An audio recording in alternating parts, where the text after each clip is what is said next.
Assalamualaikum warahmatullahi wabarakatuh. Alhamdulillah wassalatu wassalamu ala rasulillah wa ala alihi wa ashabihi wa mawalah. Asyhadu an la ilaha illallah wa asyhadu anna Muhammadar Rasulullah. Bapak-bapak, ibu-ibu, kaum muslimin, muslimat, rahimakumullah.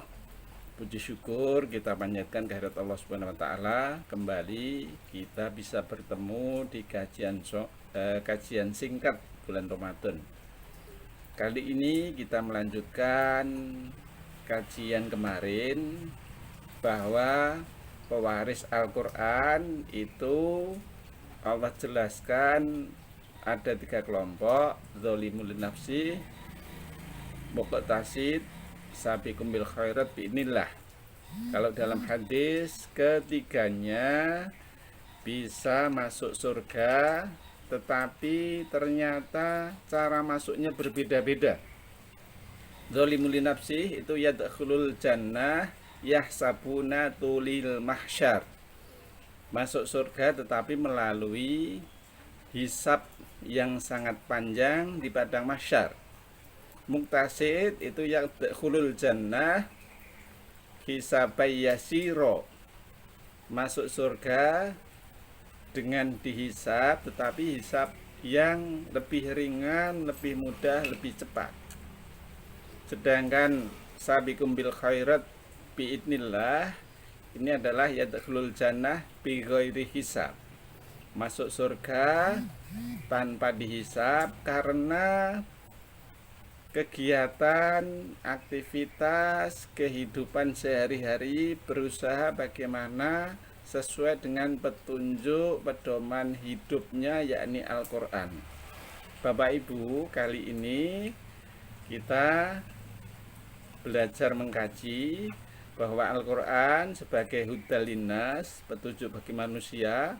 Bagaimana Al-Quran itu kita jadikan sebagai petunjuk. Paling tidak, marilah kita simak beberapa firman Allah agar Al-Quran itu berfungsi.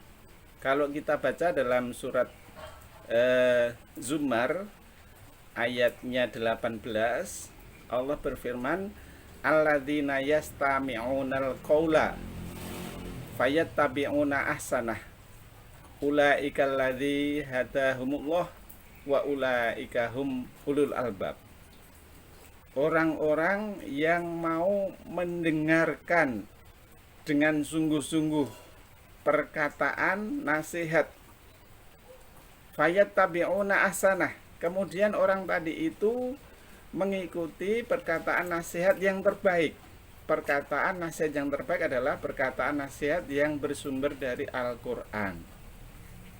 Jadi kalau ada nasihat, ada tausiah yang itu sumbernya dari Al-Quran, mau mendengarkan dengan baik, berniat memang mengkaji, mempelajari, dan ingin tambahnya pencerahan, kemudian mengikuti, Allah ungkapkan ulaika hadahumullah, maka merekalah kelompok yang memperoleh hidayah, petunjuk dari Allah.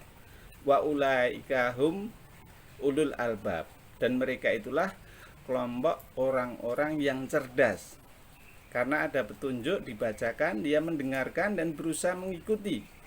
Nah, maka ini bisa kita ambil pelajaran, ternyata hidayah itu akan bisa kita peroleh ketika Al-Quran dibacakan, kita berusaha mendengarkan dengan sebaik-baiknya, kemudian berusaha mengikuti dengan sebaik-baiknya pula.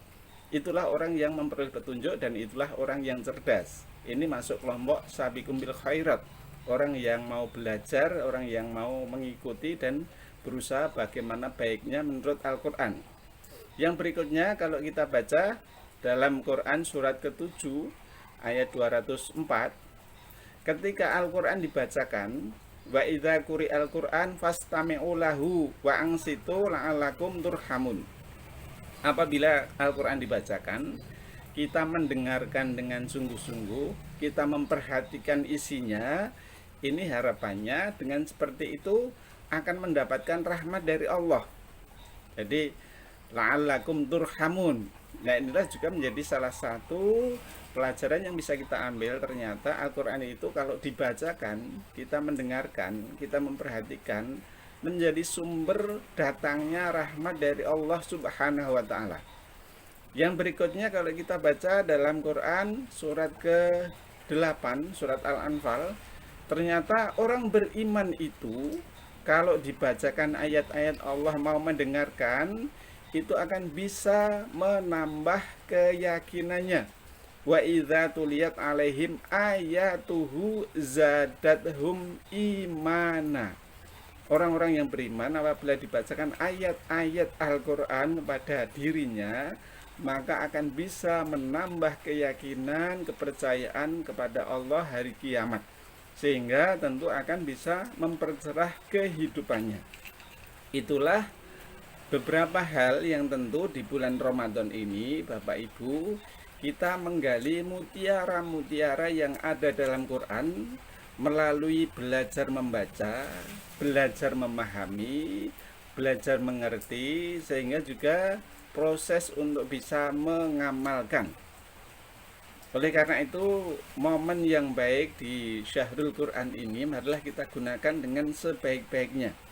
Jangan sampai kita seperti surat Al-Hadid yang Allah firmankan. Ini juga terkait muhasabah, sekaligus Allah juga melarang. Allah berfirman, a'udzubillahi minasyaitonirrajim, alam ya'ni lil ladzina amanu an tahsya'a qulubuhum li dzikrillah wa ma nazala minal haqq wa la takunu kal ladzina utul kitaba min qabl fatala alaihimul amadu faqasat qulubuhum wa katsirum minhum fasikin. Wa katsirum minhum fasikun. Ini ada pertanyaan dari Allah untuk muhasabah pada diri kita, sekaligus ada larangan dari Allah dalam ayat ini. Allah bertanya, belumkah tiba waktunya bagi orang-orang yang beriman untuk tunduk hatinya? Antah sya'akulubuhum li dzikrillah. Yang pertama, tunduk untuk ingat kepada Allah. Ini pertanyaan, kalau belum tiba waktunya, itu kira-kira kita menunggu kapan? Yang kedua, belumkah tiba waktunya bagi orang-orang yang beriman, itu antah sya'akulubuhum nazala minal haq, untuk mempelajari, mengkaji kebenaran yang diturunkan, yakni Al-Quran. Jadi kita ditanya, apa belum tiba waktunya untuk mengkaji kebenaran Quran? Dari membaca, mempelajari, memahami, dan juga berusaha mengamalkan. Apa belum tiba waktunya? Kalau belum, kapan? Ini dua pertanyaan untuk muhasabah pada diri kita. Yang berikutnya, Allah melarang, wala takunu kalladzina utul kitaba min qabl.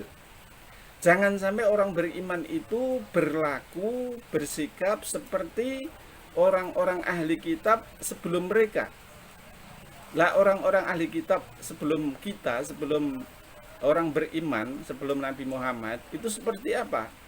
Allah jelaskan, fatola alaihimul amadu. Mereka diberi kesempatan yang panjang, diberi waktu, diberi umur, tetapi apa? Tidak mau membuka, membaca, mengkaji kitab mereka. Karena tidak mau membaca, mengkaji kitab mereka, maka apa? Fakosat qulubuhum, hati mereka menjadi keras, tidak tahu kebenaran apa yang ada di dalamnya. Padahal dalam Alkitab itu salah satu isinya bahwa Allah akan mengutus utusan terakhir namanya Ahmad atau Muhammad. Itu dalam kitab Taurat, kitab Injil itu ada. Tetapi karena tidak mau membaca, membuka, maka fakosat qulubuhum, mereka itu sama mengingkari. Orang Nasrani, Yahudi tidak mengakui Rasulullah Muhammad itu sebagai utusan Allah, karena hati mereka itu menjadi keras. Wa katsirum minhum fasikun, dan kebanyakan ahli kitab itu berbuat kerusakan. Nah, inilah Bapak Ibu kaum muslimin muslimat yang dimuliakan Allah, di Ramadan ini kita berusaha kembali kepada Quran dengan memfungsikan Al-Quran sebagai petunjuk. Kita berusaha belajar membaca, belajar memahami, belajar mengerti isinya, dan juga berusaha mengamalkan dalam kehidupan kita sehari-hari. Quran itu membaca saja sudah dapat pahala, apalagi memahami, apalagi mengamalkan. Kalau dalam gambaran Bapak Ibu, Al-Quran itu ibaratnya es lilin. Ini ibarat yang sederhana. Es lilin itu ketika ada orang haus, ada dua orang haus, ini sebagai contoh kecil aja.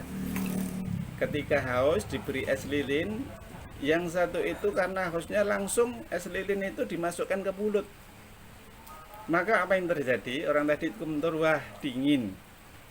Karena langsung dimasukkan ke mulut, es lilin yang berbungkus plastik tadi itu tidak dibuka, maka hanya memperoleh dingin, tetapi tidak memperoleh manfaat-manfaat yang lain. Beda dengan orang kedua, memperoleh es lilin, plastiknya dibuka dulu, baru dimasukkan ke mulut, dia merasakan dingin sekaligus juga menyembuhkan hausnya. Itulah gambaran singkat ketika orang membaca Quran sudah dapat pahala. Orang membaca dan memahami artinya lebih lagi dapat mutiara. Orang yang membaca, memahami maknanya, mengetahui penjelasan tafsirnya lebih dapat mutiara-mutiara lagi. Orang yang membaca, memahami, mengerti penjelasannya sekaligus mengamalkan lebih lagi, lebih hebat lagi yang dirasakan. Apalagi membaca, mempelajari, memahami, mengamalkan dan berusaha mengajarkan. Itulah gambaran terkait Al-Quran itu ternyata semakin banyak kita gali, mutiara-mutiara akan bisa kita peroleh. Itulah Syahrul Quran, kesempatan yang harus kita gunakan dengan sebaik-baiknya. Itu saja yang bisa saya sampaikan. Mudah-mudahan di bulan Ramadan ini menjadi bulan yang bisa mencerahkan kita dengan Quran, dan kita berusaha menjadikan Al-Quran ini sebagai warisan kita, dan tentu kita berusaha menjadi pewaris yang terbaik sabiqum bil khairat biidnillah, dengan proses kegiatan aktivitas yang kita lakukan untuk senantiasa berusaha maju. Kurang lebihnya mohon maaf. Billahi taufik wal hidayah. Akhirul kalam. Wassalamualaikum warahmatullahi wabarakatuh.